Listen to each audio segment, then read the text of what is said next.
Всем привет! Это «Взгляд с трибуны», и сегодня я продолжу знакомить вас с миром английского футбола. Как вы можете видеть, у меня за спиной железнодорожный вокзал города Блэкберн. Сегодня Блэкберн Роверс в рамках очередного тура чемпионшипа сыграют с Саутгемптоном. Саутгемптон вы уже неоднократно видели у меня на канале. Блэкберна еще здесь не было. Это новый для меня стадион, и я не сомневаюсь, что на матчах некогда чемпиона Англии должно быть интересно. Так это или нет, увидим очень скоро. Вы же заранее ставьте лайки, подписывайтесь на канал, если этого не сделали, пишите комментарии, все это помогает продвижению моего контента и развитию канала. Ну и погнали. Нас ждет Блэкберн Роверс, Саутгемптон. Будет интересно.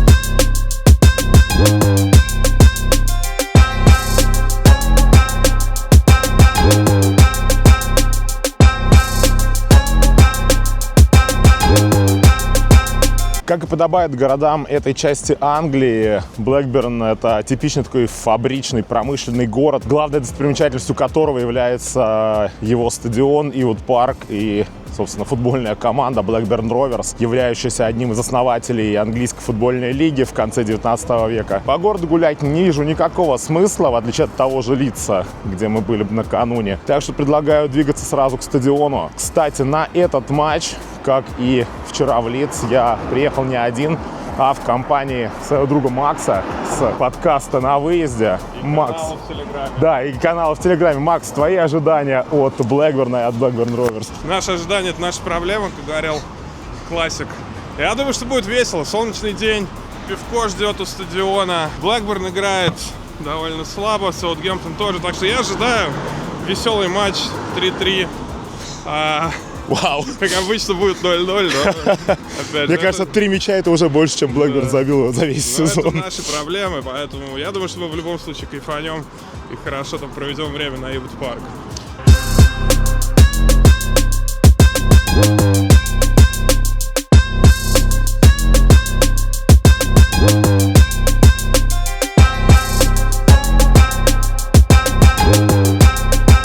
20 минут пешком от центрального вокзала Блэкберна, и вот он, Ewood Park перед нами. Прикольный стадион, такой классический английский. 31 367 зрителей вмещает.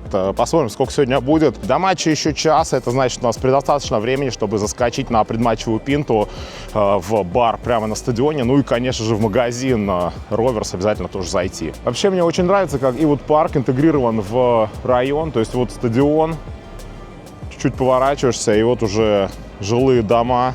В принципе, как, например, в случае с Уэлли в Чарльтоне. Идешь себе по улице, по жилой улице, и тут же вход на стадион. Клубный магазин Rover Store. Видите, витрины уже декорированы под Хэллоуин. Через неделю сие празднование будет. Но идем внутрь. Магазин просторный. Вообще прям большой, хороший. И встречает он нас такими теплыми пальто, пончо. Ну, погода действительно здесь не шепчет. 65 фунтов стоит форма.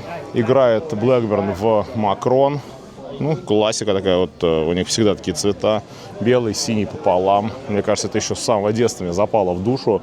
Стоит 60 фунтов. Клубу в этом году 150 лет, о чем вот такой ярлычок нам напоминает. Очень интересная текстура, как будто такое ощущение, что тут затяжки такие, но это вот стрелочки, шипы.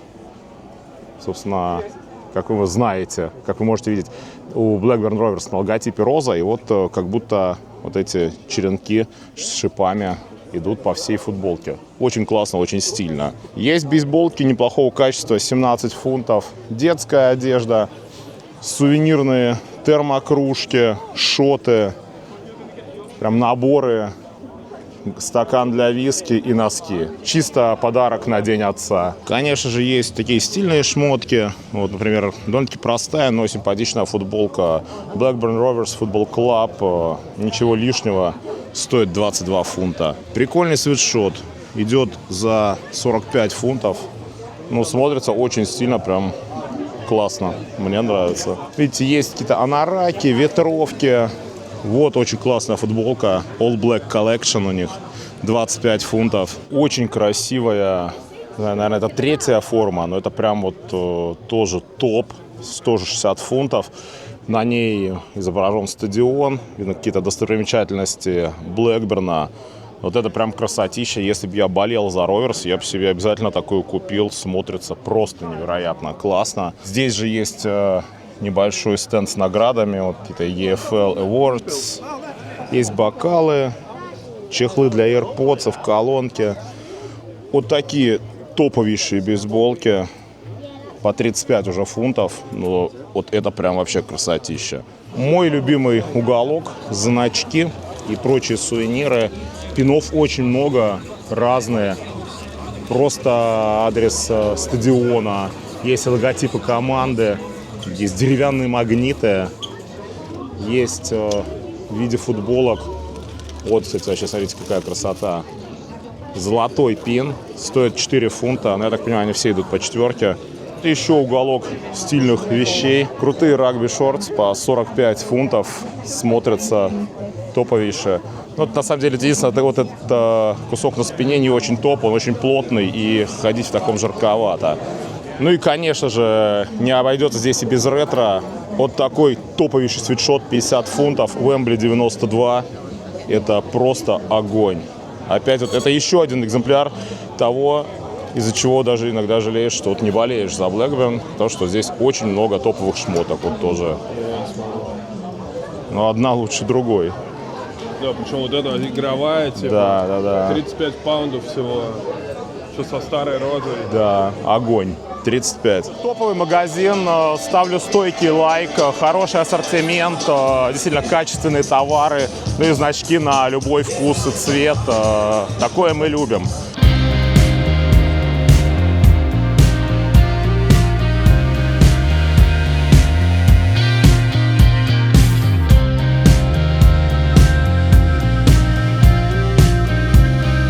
Скажу я вам, блюз-бар, расположенный в одной из трибун стадиона, очень даже приличный бар. Сами посудите. Здесь, как на Велле, на стадионе Чарльтона, можно спокойно выпить пинту из приятного стеклянного бокала. Повсюду телевизоры, на которых крутят футбол, какие-то исторические фотографии, подписанные футболки на стенах висят. Очень даже хорошее место для предматчевой пинты. Собственно, cheers, настраиваемся на топовый футбол. Погнали! Не успел я еще зайти на сектор, а уже разочарование. Хотел купить программку, а их здесь, оказывается, больше не выпускают. Такое было со мной в Линкольне, когда мне сказали, что выпуск программок все закончен, только онлайн. Вот еще и здесь. Уходит эпоха, на самом деле, это очень грустно. Теперь как бы все больше и больше клубов отказываются от печатных изданий, это прям грустно.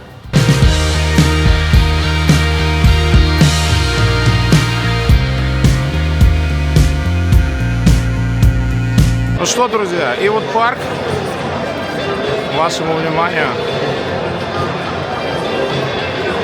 симпатичный, классический английский стадион. Кайф. Между тем у нас тут даже перформанс имеет место быть. Pride of Lancashire.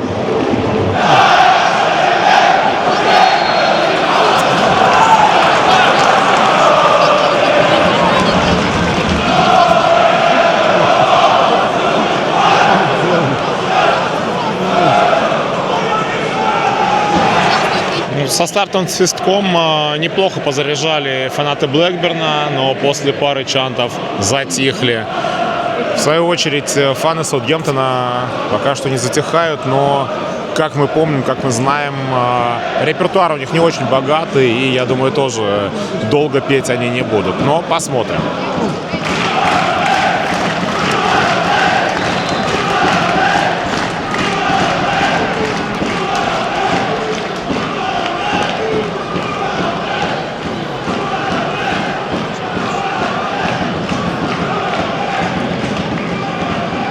На самом деле, беру свои слова обратно. Вроде как фанаты Блэкберна очень даже неплохо продолжают гнать команду вперед. Постоянно какие-то чанты, песни. Не только со стартовым свистком, так что очень даже неплохо это все звучит. Плохо смотрится стадион, откровенно говоря. Ну вот просто если посмотреть, верх этой заворотки абсолютно пустой. Riverside End, вот эта классическая, такая олдскульная трибуна, полупустая. Трибуна, где гостевой сектор, ну вот гостевые места, их там, конечно, плотно упаковали. То есть, мне кажется, Сотон выкупил всю квоту. Ну и эта трибуна, где я нахожусь, наверное, нормально так подзабита. Конечно, посещаемость очень печальная для клуба, который некогда был чемпионом Англии, но таковы суровые реалии современного положения дел в Blackburn Rovers. Футбольный клуб Blackburn Rovers был основан 150 лет назад, в 1875 году, и за свою полуторавековую историю отметился, во-первых, тем, что в 1888 году он стал одним из клубов-основателей английской лиги. Также трижды команда стала чемпионом, но первые два раза были в начале 20 века, в сезонах 1911-12 и 1913-14. Ну и третье чемпионство пришлось на конец 20 века. В сезоне 94-95 команда, ведомая Аланом Ширером, взяла заветный трофей, став еще и победителем премьер-лиги. Но с начала 2010-х годов команда в премьер-лиге больше не появлялась, более того, даже в Лигу 1 на сезон опускалась. Последние несколько сезонов Блэкберн активно боролся за место в стыках, за промоушен, но что-то как-то всегда не везло, и в этом сезоне вообще какая-то беда. Клуб идет на предпоследней строчке турнирной таблицы после четверти сезона. Ну и вы видите по настроениям трибун, по полупустому стадиону, действительно дела у команды очень так себе. А жаль. Приятный клуб, самобытная такая команда с очень даже хорошей, богатой историей. Очень бы хотелось их когда-то, надеюсь, в ближайшем будущем еще раз увидеть в премьер-лиге. Как я уже сказал, играет Blackburn Rovers на стадионе Ewood Park, открытом в 1882 году. Rovers заселились сюда в 1890, почти полтора столетия назад. И на следующий день стадион вмещает 31 367 зрителей. На данном матче, я думаю, в лучшем случае 1010-15 присутствует, не больше. Но пустота. Мне очень нравится вот эта такая олдскульная трибуна Riverside Stand. Там сзади лес, там река, еще вот есть старые сектора. Да и, в принципе, весь стадион такая хорошая, приятная глазу английская классика.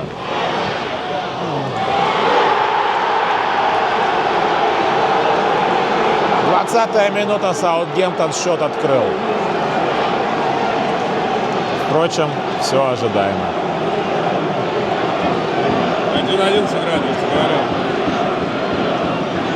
Надо было заряжать. 1-1? 1-1. Смотрим. Перерыв, можно заглянуть в подтрибунку. Собственно, вот какой ассортимент в баре.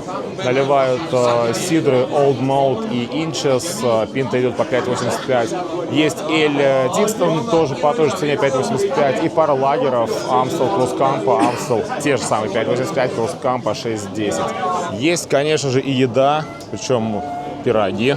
Pie Stop. Это как раз наша остановка. Здесь есть картошка, несколько видов пирогов. Пироги идут по примерно 5 фунтов, 4,95, 4,75. Конечно же, я взял себе пирог. Последний вообще пирог, который здесь оставался, это Meat and Potato Pie. Сейчас пока раскаленный, пробовать не буду. Максу достался чизбургер. Вот так выглядит чизбургер на Ewood Park. Это просто печальнейшая котлета, которой, вот, мне кажется, так же грустно, как и болельщикам Blackburn Rovers, которые вынуждены смотреть матч своей команды. Надеюсь, пирог будет получше, но это не точно. Сейчас будем дегустировать. Вот так выглядит начинка пирога. Вот смесь из мяса и картошки. Как будто здесь какое-то картофельное пюре и порубленное мясо, чем-то напоминающее утрехтский крокет. Но только еще более пюревидная. Начинка дымится до сих пор горячо, но пюрешка, смотрим. Ничего сверхъестественного, очень много картошки, мяса можно было бы дать побольше, но съедобно, нормально. Особенно в холодную погоду сойдет, мне кажется, с Боврилом топово, ну и с Элем, с продающимся здесь тоже очень даже. В общем, всем приятного аппетита.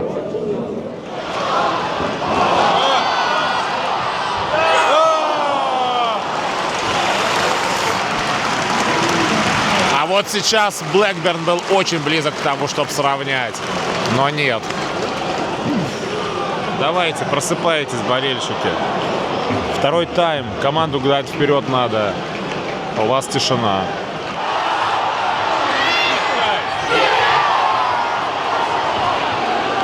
Минуты не прошло. 150% момент. 1-1. Мимо ворот. Что происходит? Нельзя так транжирить моменты, как это делает Блэкберн, особенно в их нынешней ситуации.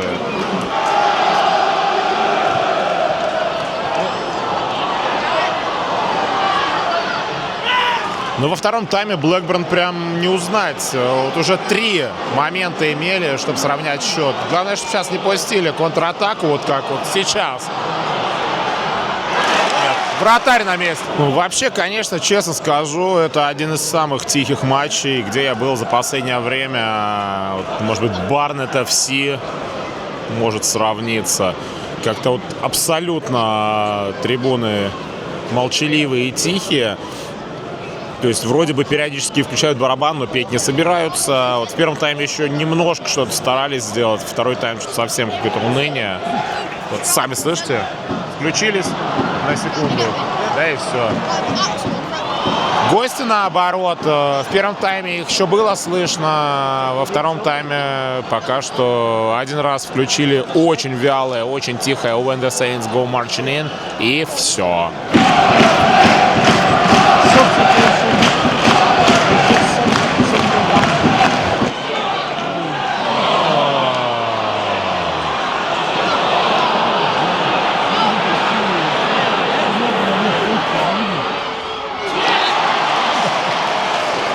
Транжирит моменты не только Блэкберн. Саутгемптон уже еще один раз вышел 1 на 1 и опять тоже как бы реализовать его не смог.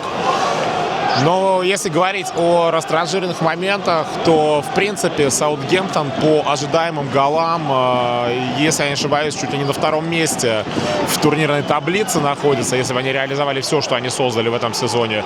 Но по факту они находятся сейчас в нижней половине таблицы, потому что забивать не могут. И вот сегодняшний матч — это очередное подтверждение данному факту. Позади полтора тайма. Твое мнение о матче, о стадионе, об атмосфере? Ну, матч, кстати, как мы и предполагали, на самом деле, пока оказывается довольно бодрым. На встречных курсах, то, что называется, куча моментов, плохая реализация, но игра мне нравится. То есть гораздо лучше, чем можно было бы подумать, исходя из того, где команды находятся в турнирной таблице. Стадион топ вообще, на мой взгляд, одна из лучших арен чемпионшипа, на которой доводилось бывать, так что мне прям нравится. Она, конечно, была бы еще круче, если бы была заполнена и была погромче, но вот именно с точки зрения архитектуры, расположения вот этого парка, реки сзади, топ. Ну и видно, что прям классическая такая старая английская арена. Офигенно. Атмосфера 2 из 10. Ну, как вот сейчас запели под видео, но вообще реально один из самых тихих матчей, на которых доводилось бывать в Англии, наверное, вообще. Поэтому... Ну, в общем, да, у нас мнения полностью совпадают, потому что вот так есть. Но вот сейчас...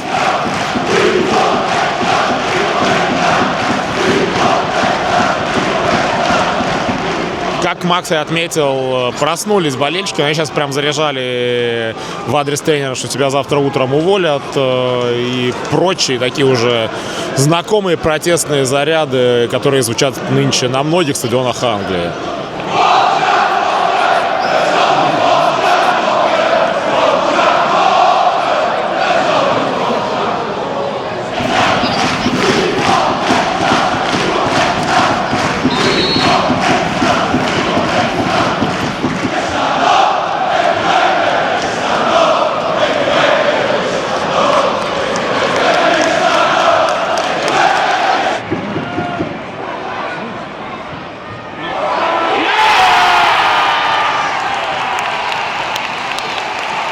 Есть 1-1.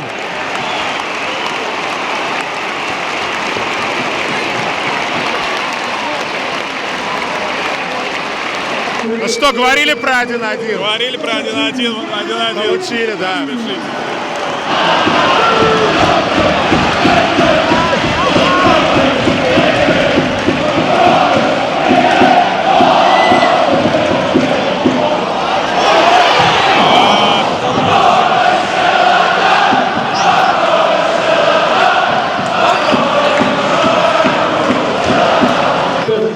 Ничего не понимаю, но у Саутгемптона в составе вышел игрок без номера на футболке. Это вообще как? Странное.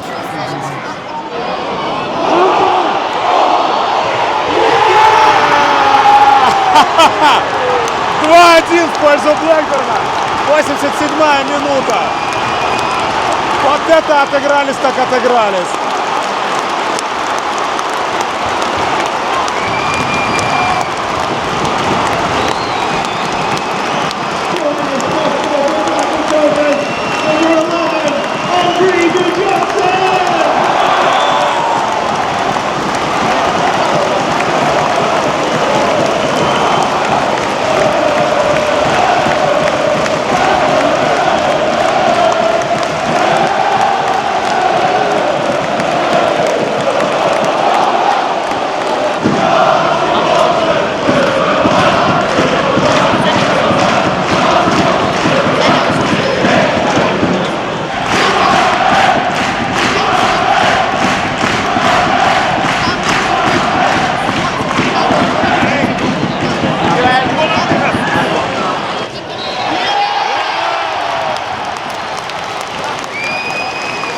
Все, победа Блэкберна 2-1. В концовке еще и Саутгемптон в десятером остался за какой-то бессмысленный удар с локтя в голову. Ну и по игре весь второй тайм Блэкберн давил, было очень много опасных моментов. И молодцы, в конце концов реализовали, и респект таким парням. Ну, на этом моя программа визита в Блэкберн, да и в принципе двойник по северу Англии подходит к концу. Если коротко, то все то, что мы с Максом говорили по ходу матча, вот так и есть. Футбол очень даже бодрый, очень даже интересный получился. А уж камбэк Блэкберна вообще дорогого стоит. Команда держала важнейшую победу, и благодаря этому и болельщики очень так приободрились, и было бодро. Было громко, было шумно, но жаль недолго. В остальном стадион очень крутой, и вот парк прям вот зашел. Такая хорошая английская классика, все как мы любим. И сюда я надеюсь еще вернусь как-нибудь. Надеюсь, сюда придут золотые времена. Стадион начнет забиваться, и сюда придут болельщики, и будет вообще просто фантастическая атмосфера. Сам город абсолютно ни о чем. Я уже это несколько раз повторил. Чтобы вы понимали, здесь даже нету ни одного живописного паба, куда бы хотелось после матча зайти. В любом случае, я надеюсь, что вам это видео понравилось, и вам было интересно смотреть мой визит на Ewood Park. Если так, то не забывайте ставить лайки, не забывайте подписываться на мой канал, делиться видео с друзьями и, конечно же, писать комментарии. Все это очень сильно помогает развитию моего канала и продвижению контента. Конечно же, подписывайтесь на подкаст «На выезде», ссылка в описании видео. Ну и до встречи на стадионах Англии и мира. И, конечно, увидимся на выезде. До скорого.